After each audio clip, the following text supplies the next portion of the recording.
Hi, I'm Steven. And I'm Sarah, and together we're Two Ton Studios. We've been making this game for the past 4 years, and it's finally coming out this December. Unto the End is a challenging, combat adventure game in the style of a cinematic platformer. Its story is simple. Get back home to your family. When people talk about Unto the End, they often mention the fighting and the combat.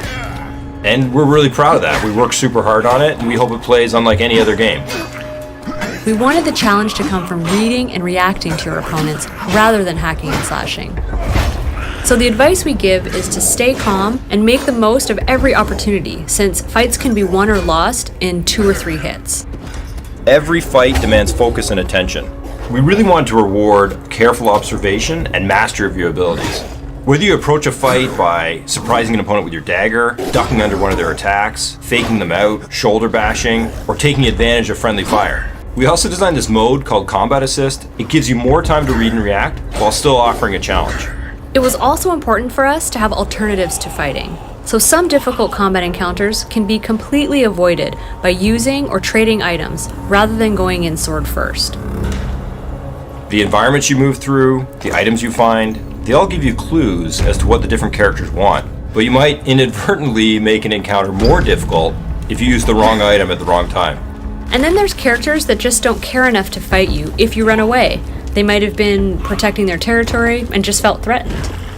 By not rushing into combat, you give yourself a chance to learn more about the characters and their relationships with each other. A lot of these ideas came from Sarah and me wondering, how would you communicate with creatures you share no language with? Of course, attacking a creature with a sword is a pretty clear way of telling them you're an aggressor. But there are also non-verbal ways of telling creatures you mean no harm. Every time you make one of these decisions, you're shaping the main character and the tools they'll have at their disposal. For example, this is one of the harder fights in the game. You can choose to help this character out, you can ignore them and just walk right by, or of course you can fight. You'll actually get different items based on what you do, and those items will impact later encounters. We did all this because we wanted the world to feel alive and bigger than the main character. We're really proud of these moments. We think of them like difficulty settings built into the gameplay that also serve as inflection points which shape your adventure. These things you can really only do in a video game.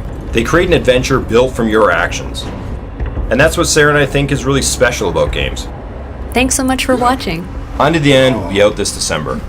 And we can't wait to hear about your experience playing it.